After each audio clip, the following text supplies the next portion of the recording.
Selamat datang adik-adik di Yunin ID Sahabat Belajar Murid SD. Kali ini kita akan belajar soal LCCSD 2023 bagian 8 IPA tentang peredaran darah manusia. Langsung saja yuk adik-adik. 1. Alat peredaran darah manusia meliputi A. Pembuluh darah dan jantung, B. Pembuluh darah vena dan arteri, C. Serambi kanan dan serambi kiri, D. Bilik kanan dan bilik kiri.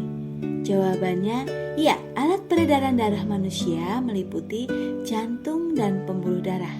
Adik-adik silahkan menyimak video dan foto yang sudah kakak sediakan. Nomor 2. Jantung terletak di dalam rongga dada sebelah A kanan, B kiri, C bawah, D atas. Jawabannya, ya, jantung terletak di dalam rongga dada sebelah kiri.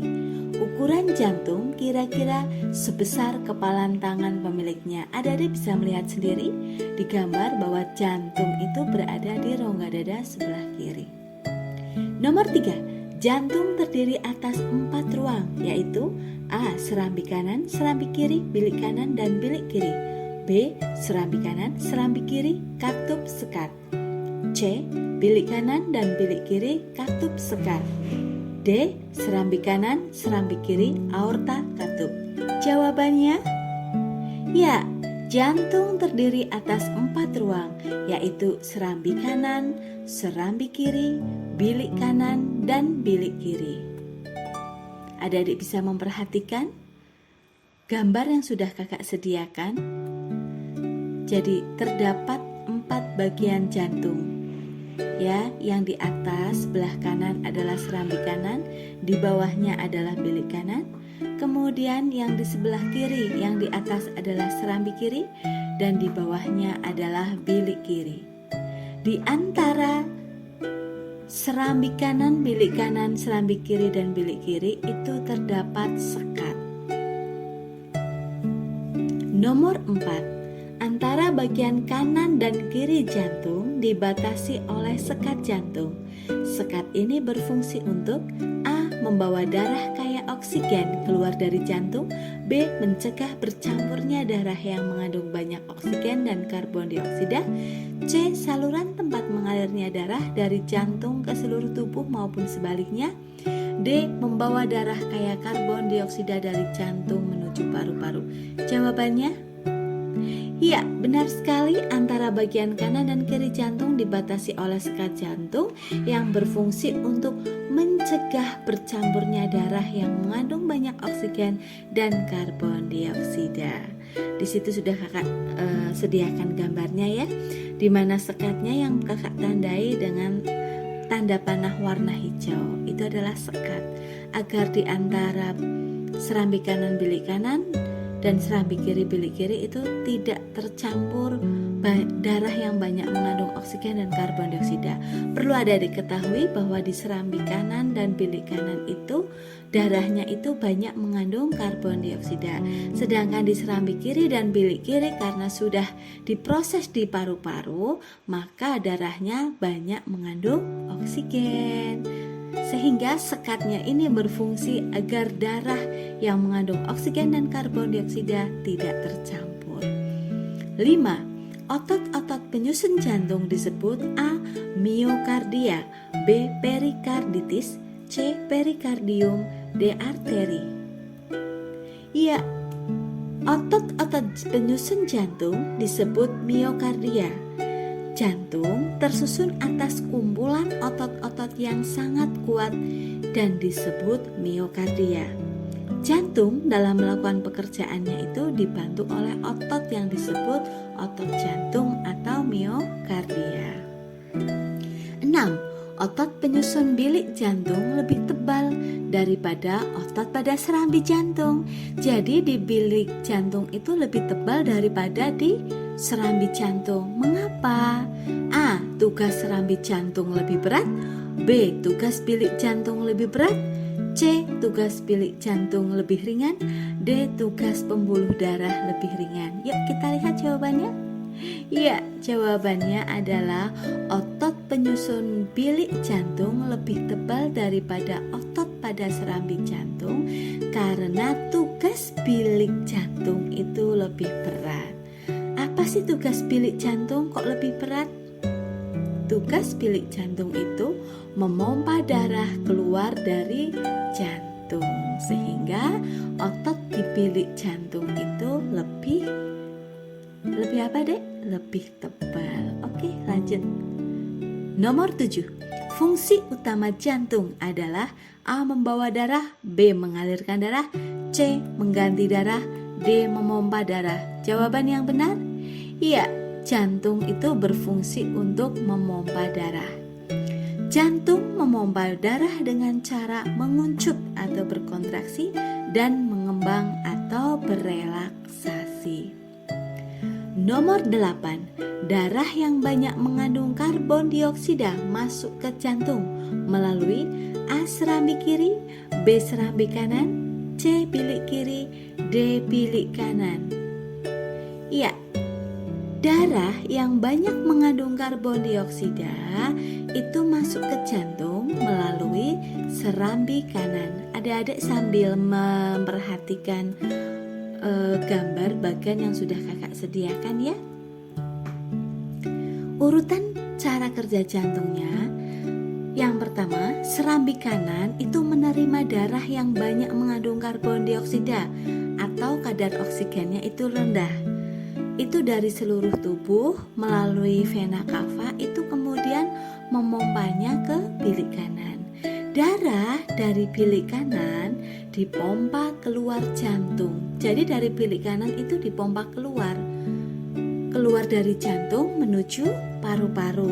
Lah di paru-paru itu terjadi pertukaran karbon dioksida dengan oksigen. Kemudian darah yang sudah kaya dengan oksigen itu dipompa masuk ke serambi kiri melalui vena pulmonalis atau pembuluh darah vena pulmonalis. Dan selanjutnya dari serambi kiri dipompa ke bilik kiri. Nah, kemudian di bilik kiri ini, bilik kiri memompa darah yang kaya oksigen ke seluruh tubuh melalui pembuluh darah yang paling besar yaitu aorta. Kemudian kita lanjut nomor 9. Ketika serambi jantung berelaksasi, yang terjadi adalah A. Darah masuk ke serambi, B. Darah masuk ke bilik, C. Darah keluar dari jantung, D. Darah keluar dari paru-paru. Jawabannya? Ya, ketika jantung berelaksasi, yang terjadi adalah darah masuk ke serambi. Jadi ketika serambi jantung kita itu berelaksasi, maka darah masuk ke serambi. Nah, bagaimana jantung kita bekerja? Yuk kita simak bersama adik-adik. Ketika jantung memompa darah, jantung kita itu berkontraksi. Ketika jantung tidak memompa darah, jantung akan berelaksasi. Bagaimana prosesnya? Kontraksi dan relaksasi menyebabkan darah keluar masuk jantung dan menimbulkan detak jantung atau detak nadi. Detak nadi akan bertambah kuat dan cepat jika kita melakukan aktivitas, contohnya saat kita berolahraga, karena otot jantung berkontraksi lebih cepat. Nah, kemudian darah kotor akan masuk ke serambi kanan ketika serambinya berelaksasi. Adik-adik bisa melihat gambar yang sudah kakak sediakan ya. Kemudian darah itu ketika sudah masuk di serambi kanan, ketika serambi kanan berelaksasi, darah masuk ke bilik kanan ketika serambi berkontraksi. Jadi ketika serambi berelaksasi, darah masuk ke serambi kanan. Kemudian ketika serambi berkontraksi, darah akan masuk ke bilik kanan. Kemudian ketika bilik kanan berkontraksi untuk memompakan darah kotor menuju paru-paru. Ya. Jadi ketika bilik kanan berkontraksi, maka di bilik kanan itu memompakan darah kotor menuju paru-paru. Kakak ulangi bahwa di paru-paru darah akan dibersihkan, sehingga yang tadinya banyak yang mengandung karbon dioksida menjadi banyak yang mengandung oksigen. Kemudian dari paru-paru darah bersih akan masuk ke serambi kiri dan kemudian masuk lagi ke bilik kiri. Oksigen yang dibawa darah digunakan untuk membantu proses pembakaran sari-sari makanan di dalam tubuh kita, sehingga sisa pembakaran yang berupa karbon dioksida dibawa darah lagi menuju ke serambi kanan dan seterusnya. Itulah prosesnya adik-adik, bagaimana jantung kita itu berkontraksi dan berelaksasi. Nomor 10. Ketika bilik kanan jantung berkontraksi, yang terjadi adalah A. Darah masuk ke serambi, B. Darah masuk ke bilik, C. Darah keluar dari jantung, D. Darah masuk ke paru-paru. Jawabannya adalah bilik kanan berkontraksi untuk memompakan darah kotor menuju paru-paru. Kakak ulangi lagi dari penjelasan yang tadi. Jadi ketika bilik kanan berkontraksi itu untuk memompakan darah yang banyak mengandung karbon dioksida itu menuju ke paru-paru. Adik-adik tahu bahwa di paru-paru itu darah yang banyak mengandung karbon dioksida diubah menjadi banyak yang mengandung oksigen. Nomor 11. Darah yang dipompa ke paru-paru mengandung banyak A. Oksigen, B. Karbon dioksida, C. Air, D. Sari-sari makanan. Darah yang dipompa ke paru-paru berarti dilakukan oleh bilik kanan. Jawabannya apa adik-adik? Iya, benar sekali, darah yang dipompa ke paru-paru itu mengandung banyak karbon dioksida.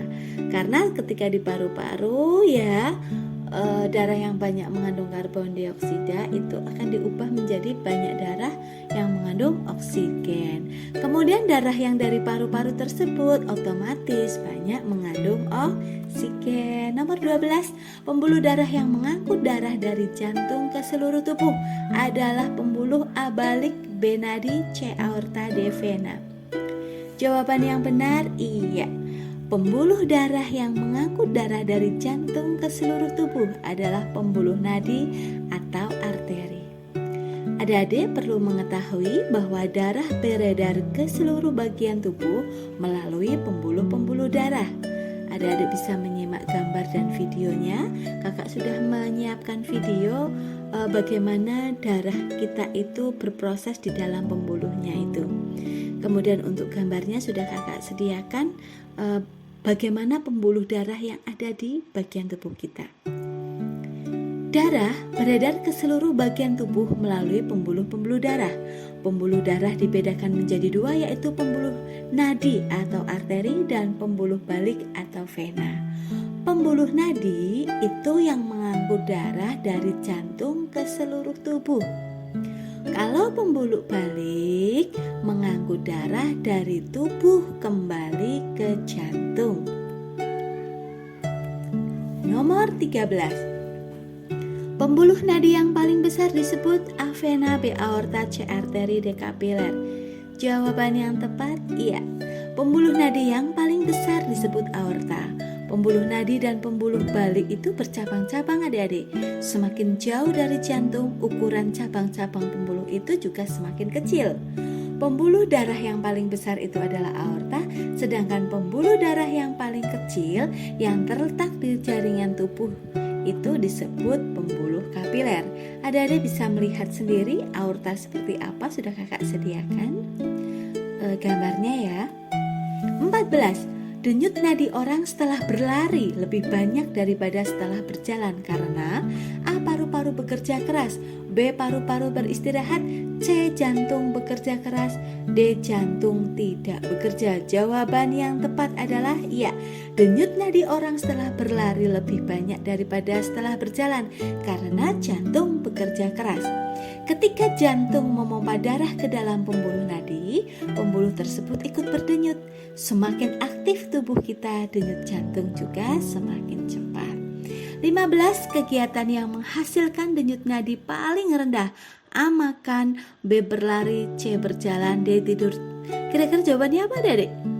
Iya, jawabannya adalah tidur. Jadi kegiatan yang menghasilkan denyut nadi paling rendah adalah ketika kita tidur. 16. Cara yang benar untuk menjaga kesehatan alat peredaran darah adalah A. Makan yang banyak, B. Olahraga terus-menerus, C. Mengurangi makanan berlemak, D. Tidur dalam waktu yang lama. Jawabannya, iya, cara yang benar untuk menjaga kesehatan alat peredaran darah adalah mengurangi makanan berlemak. Cara kita menjaga kesehatan alat peredaran darah itu dapat dilakukan dengan berolahraga secara teratur dan menjaga kebiasaan makan sehari-hari. Adik-adik perlu mengetahui bahwa berolahraga dapat membantu melancarkan peredaran darah. Berolahraga sebaiknya diawali dengan pemanasan. Pemanasan membuat kecepatan denyut jantung bertambah itu secara bertahap. Jadi tidak langsung auto keras seperti itu ya adik-adik ya, atau auto cepat. Yang kedua, menjaga kebiasaan makan sehari-hari harus dilakukan.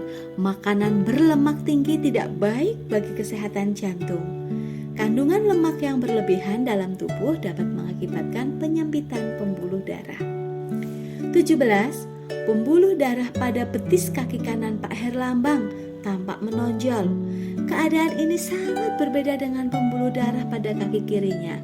Kemungkinan Pak Herlambang mengalami avarises, B. wasir, C. ambeien, D. perikarditis. Jawaban yang benar, iya. Jadi pembuluh darah pada betis kaki kanan Pak Herlambang tampak menonjol itu adalah varises. Varises terjadi karena adanya pelebaran pembuluh darah balik di bagian kaki atau pelebaran pembuluh darah vena yang berada di bagian kaki. Kalau ambien dan wasir itu adalah pelebaran pembuluh darah balik atau vena di sekitar anus. Jadi wasir dengan ambien itu sama artinya adik-adik. Dalam istilah medis namanya hemorrhoids. Kemudian perikarditis adalah iritasi atau pembengkakan pada perikardium. Perikardium adalah selaput tipis seperti kantung yang mengelilingi jantung, berarti berada di dalam jantung ya. Perikardium berfungsi melindungi dan melumasi jantung, mencegah gesekan dan infeksi dan menjaga tetap berada di posisinya. 18. Penyakit pada sistem peredaran darah yang ditandai dengan tingginya tekanan darah adalah A. varises, B. wasir, C. ambien, D. hipertensi. Jawaban yang benar adalah hipertensi. Jadi tingginya tekanan darah itu adalah hipertensi. Gangguan pada alat peredaran darah yang lain ada ambien, varises, itu sudah kakak sampaikan di nomor 17 tadi ya. Kemudian ada anemia, hipertensi, jantung koroner, dan stroke. Jantung koroner terjadi karena adanya penumpukan kolesterol atau lemak pada dinding pembuluh arteri koroner sehingga menyumbatnya. Maka kita harus hati-hati dalam kebiasaan makan sehari-hari ya. Usahakan kita itu menghindari makanan yang berlemak. Kemudian stroke disebabkan oleh pecahnya pembuluh darah di otak. Jadi stroke itu terjadi pembuluh darah di otak pecah sehingga saraf-saraf yang ada di otak tidak memperoleh cukup oksigen. Kemudian yang terakhir anemia. Apa sih anemia? Anemia adalah kekurangan darah. Baiklah adik-adik, terima kasih adik-adik sudah belajar di unit ID Sahabat Belajar Murid SD di bagian 8 IPA tentang peredaran darah manusia. Adik-adik dapat mengakses hard copy atau jika adik-adik berkenan untuk mempelajarinya dengan cara mencetak mungkin ya, adik-adik bisa mengunjungi di website unin.id. Terima kasih adik-adik, sampai jumpa belajar di Unit ID lagi, yaitu di soal LCC SD 2023 bagian 9. See you adik-adik, semangat belajar.